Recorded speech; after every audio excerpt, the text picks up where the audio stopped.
Hi, this is Bill Bronchick, and in this video, we'll explore the commercial master lease option strategy, specifically how you can use this in acquiring and controlling apartment buildings.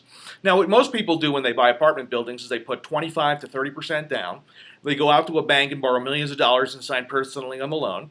They usually raise money in a syndication through partners for the down payment and the fix-up costs. And then they turn around the apartment building by fixing it up and increasing occupancy and decreasing expenses. And after 3 to 5 years, sell it as a profit.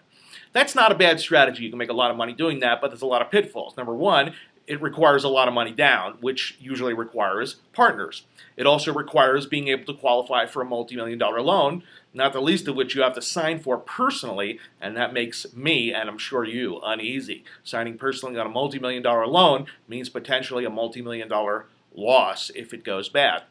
Instead of doing that strategy, what I recommend you do if you have a motivated seller who's willing to do something creative or who's willing to bargain, this won't work with a seller who's a bank, but a seller who's willing to explore creative financing options, so to speak, might be willing to accept a master lease with option. Now, how does that work?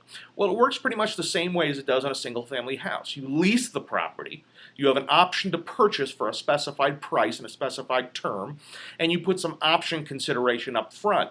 Now, in that regard, instead of having to put 25 to 30%, maybe you can get away with 5, 6, 7, maybe even 10% worst case scenario.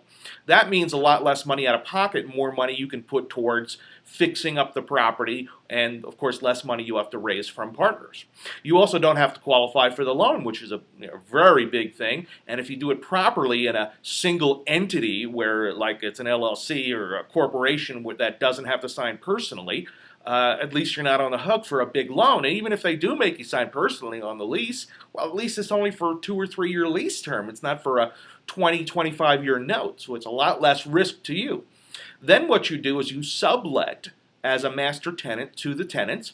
You collect the difference monthly in cash flow, and then when you're ready to sell, you can either A, exercise your option to purchase and then flip the property, or just sell the option to somebody else and let them exercise the option. Or, as a third option, maybe after a couple of years, you can exercise the option and put a permanent loan on the property and keep the property. There's a lot of variables here, so you should explore the details, the legalities, and the pitfalls with a qualified attorney.